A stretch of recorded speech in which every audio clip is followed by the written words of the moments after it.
Kot mlada mamica sem bila brez izobrazbe, brez službe, doma z otroci, negotova, nisem vedela, če bom sploh imela kdaj izobrazbo.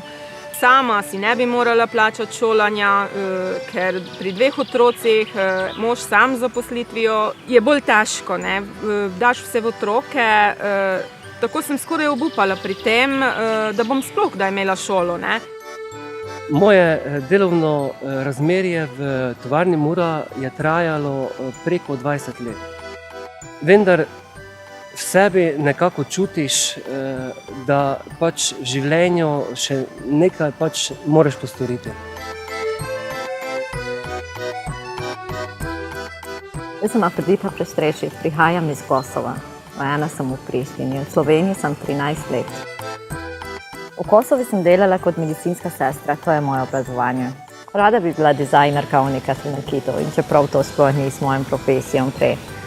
Ampak so ugotovili, da to je nekje skrito name. In to bi rada delala.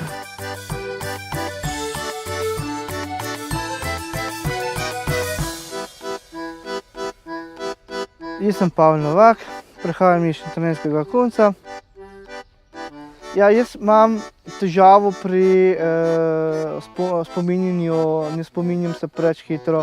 Rabim ogromno veliko cajtov, truda vložiti, da se utrdim znanje. Strah v osnovni šoli sem imel, neuspeh pri učenju, negativne ocene sem dobival. In nisem znal si ne pomagati, kako si bi učil, kdaj si bi, kako bi, na kakšen pristop do učenja bi imel. Opažamo, da vse več odraslih potrebuje pomoč in podporo pri odločanju, kaj je tisto pravo izobraževanje za njih v nekem trenutku. V izobraževanju odraslih je svetovalna dejavnost vezni člen med odraslim, ki se želi izobraževati ali že vključen v izobraževanje, in izobraževalno organizacijo, ki ponuja različne možnosti izobraževanja in učenja.